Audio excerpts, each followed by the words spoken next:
You're listening to Southasiasphere from Himal, Southasian, a bi-weekly roundup of what's been happening across South Asia. This episode was recorded on January 23rd, 2023. Hi everyone and welcome to Southasiasphere. I'm Raisa Vikramatunga, Deputy Editor of Himal South Asian, and I'm joined by my colleague and researcher and fact-checker Saheli Vikramanayaka from Colombo. Hi Saheli. Hi Raisa. So our major stories today are going to be on protests in Pakistan and particularly a movement which is emerging out of Gwadar.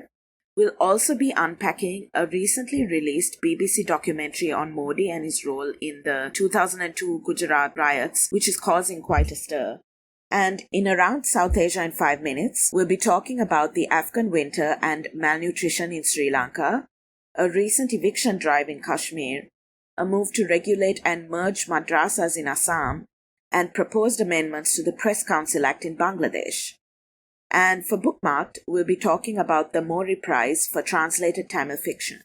You could say this week, what we're really looking at is repression and reactions to state repression, be it protests or official and unofficial methods to ensure accountability for repressive leadership.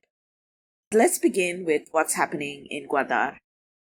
So in Gwadar, there have been protests that initially started in 2021 but restarted recently in late 2022.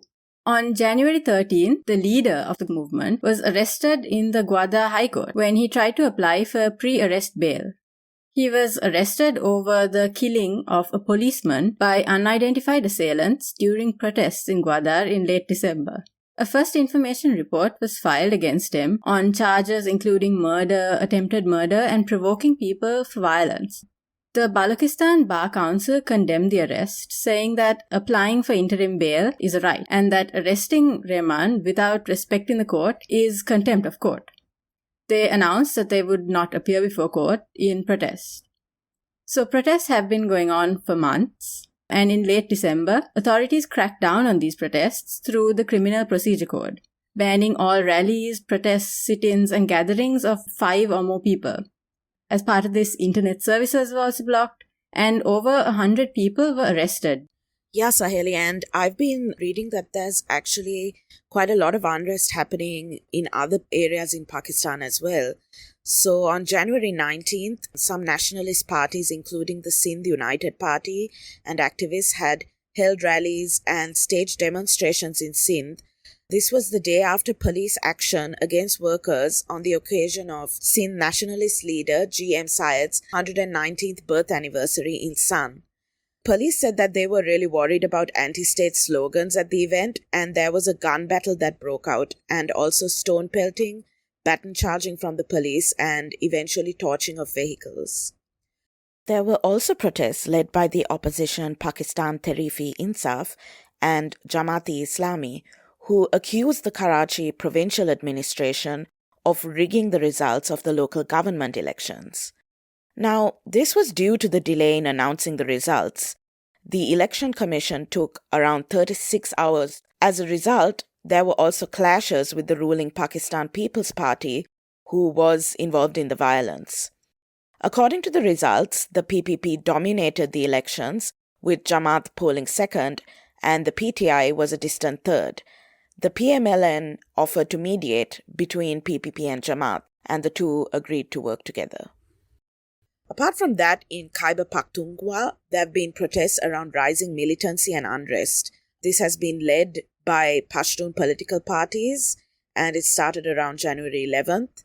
So there have been peace marches and sit-ins in the Mohmand tribal district. Nisar Mohmand, who is a member of the Provincial Assembly of Khyber Pakhtunkhwa, said that if the law and order situation in the tribal areas deteriorates, this unrest could spread everywhere. And there have also been protests in the Swabi district around cost of living, especially on the shortage of wheat flour and on skyrocketing inflation. And a similar situation can be seen in Gilgit-Baltistan, where there have been protests about the long power cuts, a reduction in the amount of subsidized wheat provided by the government, as well as long-standing issues about land rights and the newly introduced Revenue Authority Bill. Now, the land issue is relevant to China's interest in the region because of Gilgit-Baltistan's location and the China-Pakistan economic corridor. This is also true of Gwadar, where China's presence is central to the ongoing protests. Gwadar is a key location in the economic corridor, but locals say that they are excluded from any benefits that the development supposedly brings. Protests also concern long-standing issues of surveillance, exclusion, and lack of power over the region's natural resources. The issues in Balochistan are actually something that's discussed in an upcoming brief we're publishing by Salman Rafi Sheikh, so do check that out. This series tells the story of Narendra Modi's troubled relationship with India's Muslims. Let me just make it very clear. We think this is a propaganda piece designed to push a particular discredited narrative. A BBC documentary titled India, the Modi Question has caused a massive political uproar. Students screening the BBC Modi documentary in the campus. BBC documentary on Prime Minister Modi that's currently being screened at a school there in Thiruvananthapuram. Another big story that everyone's talking about is this BBC documentary that came out called Modi, the India Question. Now, this is in two parts, and the first part of it is kind of looking at the Gujarat riots in 2002. And the major revelation here is about a secret UK government report which basically said that Modi was directly responsible for the violence in Gujarat and spoke about a systematic campaign of violence which had all the hallmarks of ethnic cleansing. Now, the former Foreign Secretary, Jack Straw, confirmed this report on camera as well. And this report also spoke about the systematic rape of Muslim women. And an anonymous British diplomat said almost 2,000 people were murdered, an additional source of figures for the number of casualties. Many of them were Muslims, and they described it as a pogrom, a deliberate, politically driven effort targeted at the Muslim community. Now, many of the events in the documentary are already known, and there have long been questions raised about whether Modi did enough to stop the violence. But the British report hasn't been released before. And, for those who have been following, this violence was sparked from the torching of a train in Godhra, which led to 59 Hindu pilgrims and Karsavaks being killed, allegedly by a Muslim mob. And the Hindu community then led riots targeting the Muslim community in turn. And, the violence continued for days. So this documentary quoted eyewitnesses saying Modi had ordered police not to intervene for 3 days after the torching of the train in Godhra and basically allow the Hindu community to react. And it also talked about those who spoke out about Modi's role being killed or arrested. These are all things that were kind of known, but definitely caused a stir. Yeah, there's definitely been a lot of conversation and controversy about this documentary on social media, and the government's response has been pretty predictable. So on Saturday, January 21st, the Indian Ministry of Information and Broadcasting used emergency powers under the IT rules of 2021 to have the documentary blocked on YouTube and Twitter. Kanchan Gupta, advisor to the ministry, tweeted that both social media sites have already complied with the order. Now, the IT rules came into effect in October 2022, and they were imposed as a way of regulating social media. And concerns were raised from the very beginning that it would be used as a tool for government censorship and curtailing freedom of speech. With regards to the documentary, the government used emergency powers under the rules on the basis that it undermines India's sovereignty and integrity and has the potential to adversely impact India's friendly relations with other states. Interestingly enough, Rishi Sunak was asked about the documentary in Parliament. He dodged the question that was asked of him and essentially said that he doesn't agree with the characterization of Modi and his role in the riots. Another interesting aspect of the government's response, and this was from the External Affairs Ministry spokesperson, Arindam Bagchi, in response to questions from journalists, he called the documentary propaganda, disputed its objectivity, and called it a continuation of colonial mindset. Similarly, in an open letter by 302 signatories, including former judges and bureaucrats, the documentary was criticized, and the signatories called it delusions of British imperialism.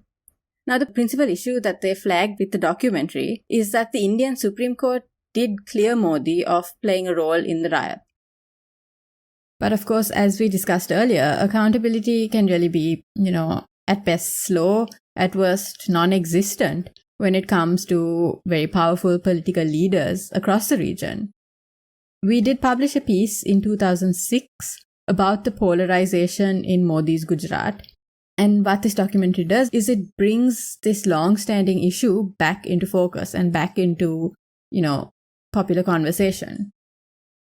Yeah, it's interesting how, these kind of reported work can emerge about these existing and known issues and again raise questions around accountability. Although it looks like the government in India is looking to escape and evade accountability for their actions. It's interesting, meanwhile, that in the region, there's been attempts from the US and Canada to impose some kinds of measures which do amount to accountability in Sri Lanka. So recently, Canada actually imposed sanctions on former presidents Mahinda and Gotabaya Rajapaksa, as well as former Staff Sergeant Sunil Ratnayaka and former naval officer Chandana Prasad Hettiarachchi. This was for gross and systematic violations of human rights which happened during the Civil War. Now, the sanctions include travel bans and asset freezes. Meanwhile, in the US, President Biden recently signed the Historic Justice for Victims of War Crimes Act, which is giving the Department of Justice jurisdiction to prosecute people in the US for war crimes committed anywhere, regardless of nationality. So we saw some people on Twitter tagging Gotabaya Rajapaksa because, it was known that he was attempting to fly to the US quite recently. In December, the US also imposed sanctions on Prasad Bulatwata, who was the head of an infamous army platoon. So these are all kind of measures that are being taken to impose accountability.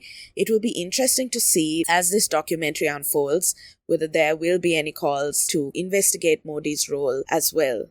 If you're interested in reading more about the accountability question in Sri Lanka, we ran a piece on this by Bhavani Fonseca on chronic failures in criminal justice in Sri Lanka, so do revisit that.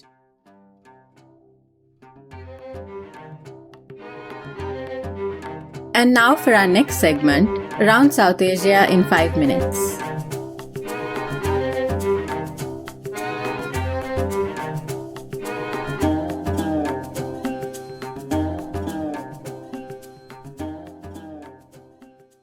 So in Afghanistan, there is kind of a mounting and known crisis in terms of the Afghan winter.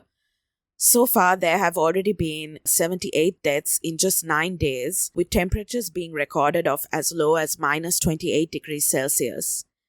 Now, climate scientists have attributed the recent weather anomalies to polar vortex disruptions, as a result of which strong Arctic winds flow much farther from the North Pole and they bring masses of cold air to our region. So this may last until end January or early February. So as a result, the weather is also colder than usual, which is resulting in people being adversely impacted. For example, there's been a rise in hospitalizations for carbon monoxide poisoning because people are using gas in order to stay warm. There's been an increase in hospitalizations for pneumonia. And we're seeing people making dire choices between heat and food. Uzbekistan is trying to supply Afghanistan with 450 megawatts of electricity because both countries are suffering from outages, which is, of course, impacting the ongoing health crisis. Now, Afghanistan imports as much as 80% of its electricity from Central Asia and Iran, and this leaves the country vulnerable to widespread power outages. Uzbekistan actually cut power in December and January to Afghanistan, citing technical difficulties. Activists from the region were warning of a rising food crisis and of the coming Afghan winter, but it seems that little has been done to cushion the blow for people. And the stark choices that we're hearing about and reading about are reminiscent of what we're seeing in Sri Lanka as well. Now, recently, there was new data released on malnutrition by the Family Health Bureau, which showed that 43% of children under 5 are suffering from malnutrition. And the most acute malnutrition or wasting is happening in rural Kurunegala and the Polonnaruwa district, whilst the most stunting, which is chronic malnutrition, is being seen in the estate sector in Nuwara and Kilinochchi. So parents are regularly having to choose children to feed or to go without food themselves and generally to cut down on meals. Now, this in particular is going to impact children in the long term because it's going to affect their immunity system, their brain development, and it will result in diseases that will follow them into adulthood. In Jammu and Kashmir, the government has begun a series of eviction drives. On January 9th, an order from the Jammu and Kashmir government was released to remove all encroachments on what they are calling state land by the 31st of January. Now, it's important to remember that it's currently the middle of winter in Kashmir, with temperatures plunging to below freezing. The eviction drives have resulted in mass protests, criticizing the government for the impact that the move has on the poor. People's Conference Chief Sajad Lone criticized the actions of the government, saying that occupation of state lands by villagers is a generational practice in the area, and he criticized the government for making people essentially homeless. Over in Assam, there's been a move to merge small madrassas with less than 50 students with larger madrassas. This measure was announced by the Assam police, and it's supposedly being taken to counter terrorism. There's also going to be a survey conducted of these madrasas. The state police say that they have busted 9 modules of terror outfits Ansarul Bangla team and Al-Qaeda in Indian subcontinent, and they have arrested 53 suspected terrorists last year. Now, madrasas are seen by them as an entry point to radicalization.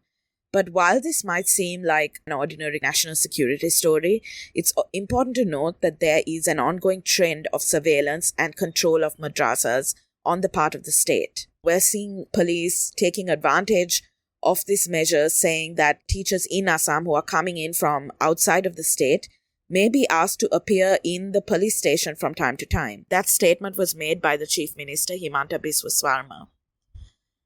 In Madhya and Uttar Pradesh, there have been discussions on controlling madrasas as well. Uttar Pradesh actually did a survey, and the central government also closed the window of the scholarship programs for children from grades 1 to 5. Some people think this is yet another method of control because sometimes children join madrasas in an attempt to gain these scholarships. So while it might seem like it's about controlling terrorism, it's also about increasing surveillance and control. Meanwhile, in Bangladesh, the government has proposed amendments to the Press Council Act to empower the state-run Press Council to fine any newspaper, news organization, editor, publisher, or journalist up to 1 million taka if they're found guilty of violating rules. The council can also order the suspension of public and private advertisements and other privileges for a newspaper or news agency for up to 1 year, and it can cancel the accreditation of a convicted journalist. The law also essentially takes away any form of judicial review to any decision by the Press Council. The Press Council can also conduct investigations and summon associated newspapers and news organizations if the publication of news or a report undermines national and public interest. Journalists have already voiced concerns about this proposed amendment. It's important to note that Bangladesh already uses the Digital Security Act, a pretty draconian piece of legislation, to crack down on freedom of speech and freedom of expression. This is something we discussed in a brief published in October 2022, so do check that out.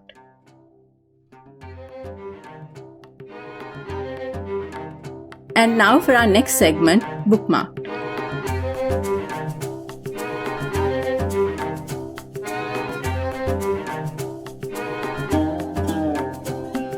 Raisa, do you have any recommendations? Thanks, Sahili. Yes, I do. So, recommending Mori, which is an initiative which aims to bring together literature from various Indian languages and provide a platform for critical discussion. It was founded by two literary translators who translate between Tamil and English, Priyamvada Ramkumar and Suchitra Ramachandran. And they recently announced the Mozhi Prize for Tamil short stories in translation. So there were 3 stories that were shortlisted as winners. The winning story was Padmaja Anand for A House Without Cats, which was her translation of a story originally written by Chandra. And the story is quite a simple one about family, childhood, coming of age, and also the impact of debt. It really tells a story about the choices you have to make when you're struggling for finances. But it's not only doom and gloom, it's also told from the point of view of a young boy, and there's a sense of joy and humor in it, which I really liked. And then we had Amrut Varshan for Filifi, which was originally written by B. J. Mohan. And this story is actually set in Samaria, present-day Palestine. It's told from the perspective of a nomad from the Indian Ocean region. And the whole story takes place in a drinking house or a tavern of sorts. It's full of vivid imagery and symbolism. It's quite enjoyable to read, and that took 2nd place. The 3rd place story went to Anjana Shekhar for Cotton Fever, her translation of this story, which was originally written by Senthil Jagannathan. This story is about a mother's sacrifices and really the role of women as the center of the family. It talks about the skills they possess and the invisible labor that they carry out, without which families can't function. So in this case, how a father's decision to grow cotton for money leads to the family and especially his wife suffering. Thanks, Raisa. Yeah, I checked the Mozhi Prize out as well, and I really enjoyed it. And something I did find particularly interesting was something that the founders themselves spoke about the act of translation itself. And about how, it's tricky to find the right balance so that translation reads smoothly in the language it's being translated to, in this case English, while also evoking the characteristics of the original language. I think this is something that anyone who speaks 2 or more languages can attest to, that things just sound different depending on the language it's written in. So being able to translate something while finding that balance, I think, is really an art form. Yeah, I definitely enjoyed them too, so do check them out. Thanks, Raisa. That's it for this edition of Southasiasphere. Bye. Bye. Thank you for listening to Southasiasphere. Follow us on Apple Podcasts, Spotify, YouTube, SoundCloud, and Himal South Asian social media channels to make sure you don't miss the next episode. Head to our website, himalmag.com, to see more of Himal's work. And please support our work by becoming a member. Check out our membership plans at himalmag.com/membership.